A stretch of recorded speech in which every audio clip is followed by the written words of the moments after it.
Hello everyone, this is Sarika. I am here again with a new chapter. The name of the chapter is chapter number 7 and the name of the chapter is Simple Equations.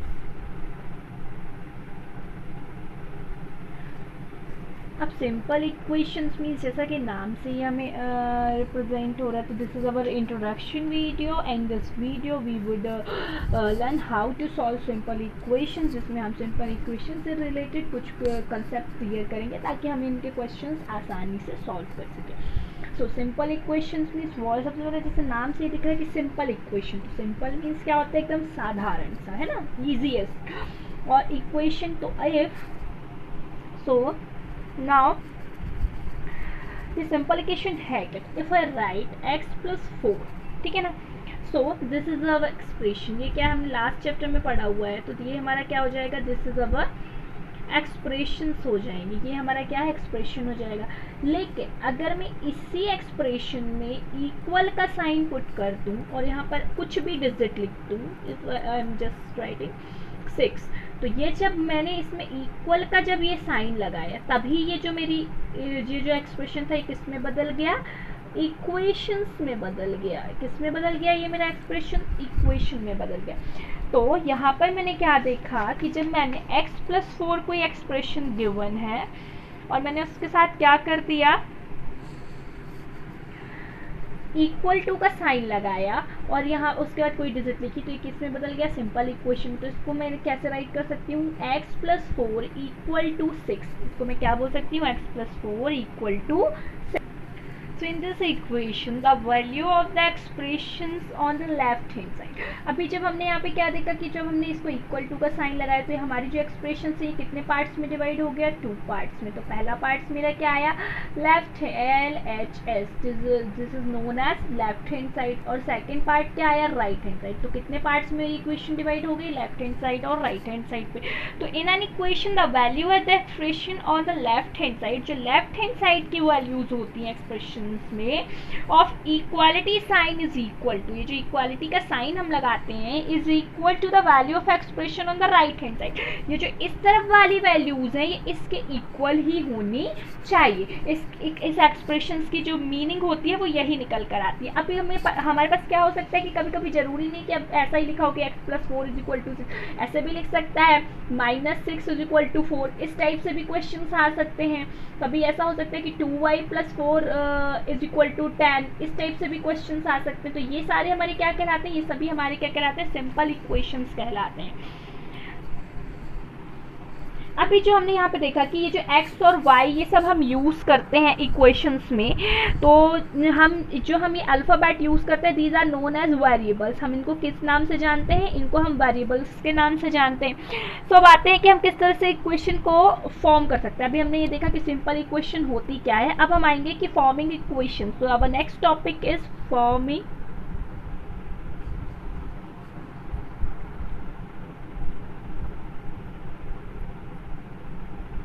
equations. Our next topic is forming equations.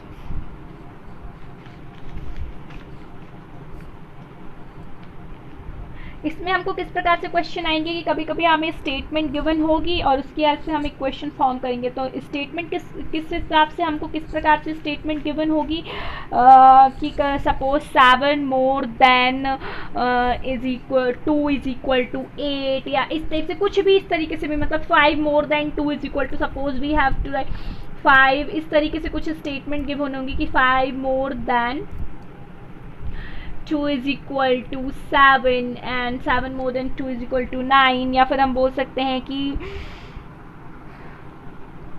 कभी कभी हम कुछ अलग अलग प्रकार से इस तरीके से हमें कुछ स्टेटमेंट गिवन होंगे जिसमें से हमें उन्हें इक्वेशन रूप फॉर्म में, हमें इक्वेशन में फॉर्म करना होगा। तो जब हम इन स्टेटमेंट्स को राइट करने से पहले कुछ टर्म्स पढ़ते हैं। तो वो जो हमारी टर्म्स होती हैं वो हमारी किस प्रकार से होती हैं, पहला होगा सम, दूसरा होगा difference, third is multiplication,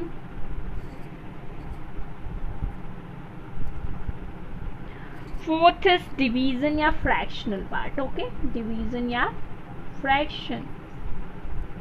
okay, तो अब सम जब हमें राइट है तो सम के लिए हमारे पास क्या क्या गिवन हो सकता है कि इंक्रीज्ड बाय, इसमें हम कौन कौन सी टर्म्स देख सकते हैं कि इसमें हम बोल सकते हैं increased by, okay, more than, combined together, total, sum of, add, इस तरीके से हम सम के लिए यूज़ करेंगे। डिफरेंस के लिए हम कौन कौन से वर्ड्स यूज़ कर सकते हैं, take away, subtracted from, subtract, decrease, इसमें हम क्या क्या बोल सकते हैं कि टेक अवे हो जाएगा, देन सब्ट्रैक्ट हो सकता है, तो सब्ट्रैक्ट का मतलब हमको पता है माइनस होता है, सम का मतलब होता है एडिशन, मल्टीप्लिकेशन में हम क्या लिख सकते हैं कि ऑफ हो सकता है, देन ऑफ के साथ साथ टाइम्स हो सकता है, मल्टीप्लाइड बाय हो सकता है। डिवीजन के लिए हम क्या यूज़ करते हैं, इसमें हो सकता है पर भी यूज़ करते हैं हम डिवीज़न के लिए, आउट ऑफ भी यूज़ करते हैं, और डिवाइड बाय भी यूज़ करते हैं, स्प्लिट्स भी यूज़ करते हैं, और इक्वल पार्ट्स में भी यूज़ करते हैं, ठीक है ना।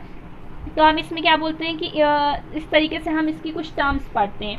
अब जैसे जब हमको बोल रहे हैं कि सम ऑफ, तो सम मीन्स एडिशन, जब भी हमें बोलेगा सम ऑफ करना है तो सम ऑफ एडिशन का मतलब होता है एडिशन, जिसमें हम increased by, more than, plus, heavier, ये सारी चीज़ें हम इसमें यूज़ कर सकते हैं। तो जब हमको इस तरीके से कभी लिख कर आएगा तो हम suppose if we have x + 4 = 6, इस तरीके से कुछ लिखा है, तो इसमें डिफरेंस क्या है कि यहाँ पर जो लिखा हुआ है कि बीच में हमें क्या है कि x के साथ हमने कुछ ऐड किया, क्या 4 ऐड किया, तो आंसर क्या मिल गया, हमें 6 मिल गया। तो इस तरीके से लिख सकते हैं। कभी कभी स्टेटमेंट हो सकती है कि कभी कभी हम इसको स्टेटमेंट के थ्रू बोल सकते हैं कि एडिंग 4 to x गिव 6, इस तरीके से भी बोल सकते हैं हम, या फिर हम बोल सकते हैं कि 4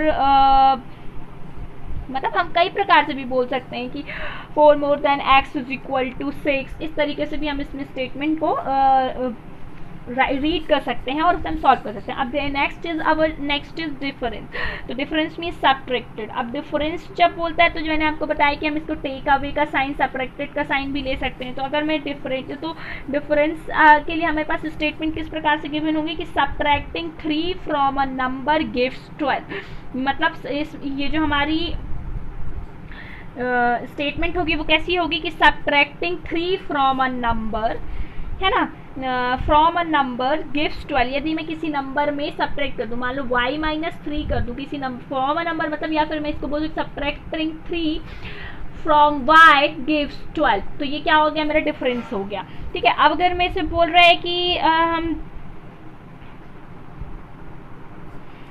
अब इसमें हम कई प्रकार से भी और चीज टेक अवे इस तरीके से भी ले सकते हो कि if I say 2 is taken away from y we get 8, तो ये क्या हो जाएगा, 2 इज टेकन अवे ना, तो हम इसको इस तरीके से भी लिख सकते हैं। फिर आता है हमारा मल्टीप्लिकेशन, हमारा थर्ड होता है मल्टीप्लिकेशन। तो मल्टीप्लिकेशन का मतलब क्या होता है, प्रोडक्ट। तो प्रोडक्ट का मतलब हम क्या यूज़ करते हैं, उसको मल्टीप्लाई के साइन से यूज़ करेंगे भाई। तो अगर मैं इसे कभी कभी लिखा होता है कि 3 टाइम्स x, तो उसको मैं क्या लिख दूँगी, 3 × x = 3x, इस तरीके से हो जाएगा, ठीक है ना। अभी कभी कभी हो सकता है कि हमको इस तरीके से, और ट्वाइस लिखा हो तो मतलब क्या होगा, 2 टाइम्स ट्वाइस एक्स लिखा हो तो 2 टाइम्स x हो जाएगा। थ्राइस दिया हो तो हम क्या उसको यूज़ कर सकते हैं, 3x हो जाएगा। इस तरीके से अलग अलग प्रकार से मल्टीप्लिकेशन के लिए भी आते हैं। या फिर कभी कभी हमें इस तरीके से होता है कि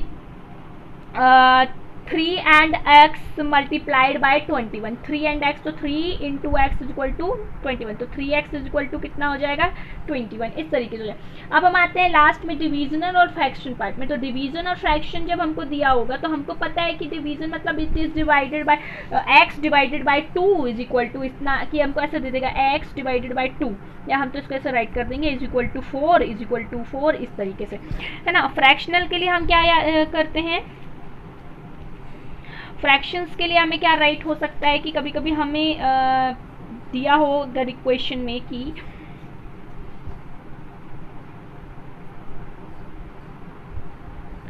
तो if it is given 1/4 of y, तो हम इसको कैसे लिख सकते हैं, 1/4 ऑफ y को 1/4 × y = 1/4y। उसको हम और कैसे लिख सकते हैं, y/4 कुछ भी हमारा, कुछ भी मतलब जैसे हम लिखने का थ्रू बता रहे हैं। तो 1/4 ऑफ y = 9 है अगर, तो हम यहाँ पर हो जाएगा ये 9, तो y/4 = 9 हो जाएगा। या फिर हम बोलते हैं कि half of 8, half of y x = 8, तो अगर हाफ बोल रहा है तो हाफ का मतलब 1/2 हो गया, x इज इक्वल टू 8, तो हम इसको कह सकते हैं x/2 इज इक्वल टू 8, इस तरीके से भी हो सकता है। तो ये सब तो हमने बात किया किसके बारे में,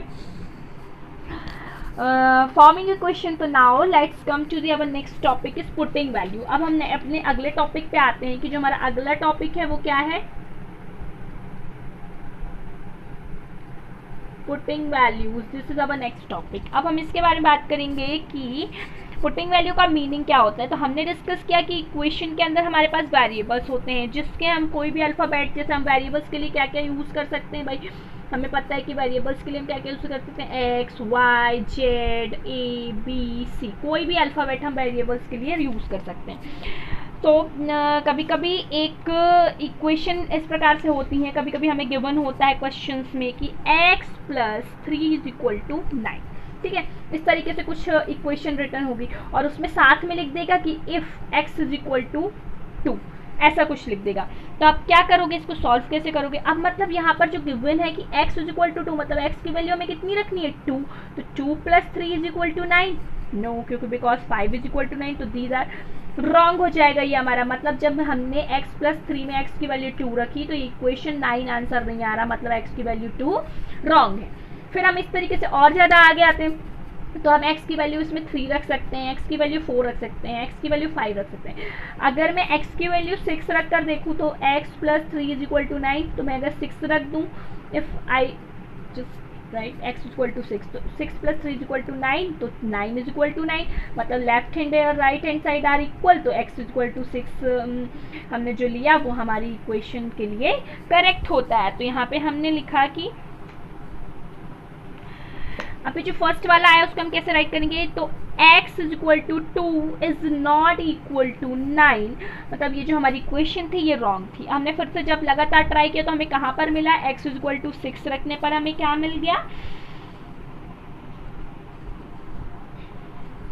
9 मिल गया। 6 + 3 इज इक्वल टू 9, मतलब x is equal to 6 + 3 is equal to 9 are correct. तो ये तो था हमारा कि वैल्यू पुट करना, कि किसी प्रकार से कोई वैल्यू गिवन होगी उसको आप कैसे x, y, z की वैल्यू दी हुई होगी, आप उसको रख कर देखेंगे कि कौन सी वैल्यू हमें यहाँ पर सही तरीके से आ रही है। अब हम यहाँ पर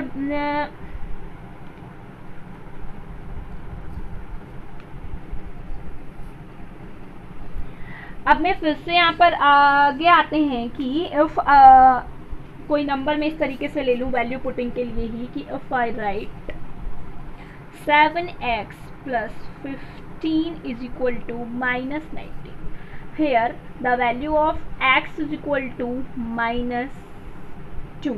आप इसको नेगेटिव भी ले सकते हो और पॉजिटिव भी ले सकते हो, जो अल्फ़ाबेट के वैल्यूज़ होंगे। अब हम यहाँ पर देखते हैं कि x की वैल्यू कितनी हो जाएगी, -2 + 15 इज इक्वल टू -19, ये हो जाएगा -14 + 15 is equal to -19, then -1 is equal to -19, मतलब जो हमारी x की वैल्यू 2 है इस इक्वेशंस के लिए रॉन्ग है। हमारी वैल्यू x की वैल्यू -2 रखने पर हमें इक्वेशन में आंसर -19 नहीं मिलता है ना। इस तरीके से हम अलग अलग तरीके से सॉल्व करते जाएंगे। सो हम इसको कैसे पढ़ सकते हैं कि left hand side and right hand side are not equal to right hand side, ठीक है। अब इसके बाद आगे हम आते हैं, एक और मेथड होता है वैल्यू पुट करने का, वो होता है हमारा हिट एंड ट्राई, हिट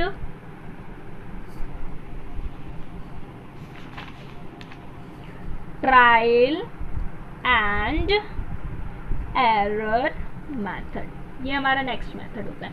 अब इस मेथड में क्या करते हैं कि हमको अलग अलग प्रकार से इक्वेशंस गिवन होते हैं और हम उस इक्वेशंस में अपनी x की वैल्यू हमें गिवन नहीं होती, हम x की वैल्यू कोई भी होल नंबर को राइट करके चलते हैं या कोई भी इंटीजर्स को राइट करके चलते हैं। जैसे कि suppose we have 5x + 12 is equal to 32। अब इसको मैं इस मेथड से सॉल्व करूँगी, तो इसमें अगर मैं लूँ कि if x is equal to, मैंने 1 लिया, ओके, तो 5 × 1 + 12 is equal to 32, 5 + 12 is equal to 32, then 12 + 5 कितना हो जाएगा, 17 इज इक्वल टू 32, मतलब ये हमारा जो x+1 के लिए ये वैल्यू रॉन्ग है, हम इसको छोड़ देंगे। अभी हम इसके सॉल्यूशन नहीं हुआ इस इक्वेशन का। अगर मैं इसी तरीके से लूँ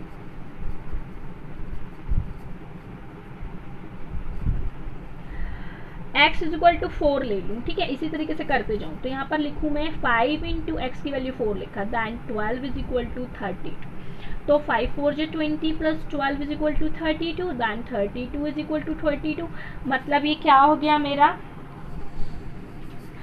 सॉल्व हो गया। तो अगर मैं यहाँ पे बोलूँ कि an equation remain the same when the expression on the left hand side and on the right side are equal, मतलब जो हमारा इक्वेशन है वो करेक्ट है। x की वैल्यू 4 लेने पर हमारी जो equation 5x plus 12 is equal to 32 है, ये क्या हो जाएगा, करेक्ट हो जाएगा, ठीक है।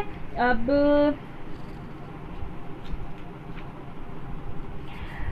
So this is about the putting values. अब we have our next topic. The next topic we have is solving equations. The next topic we have a solving equations.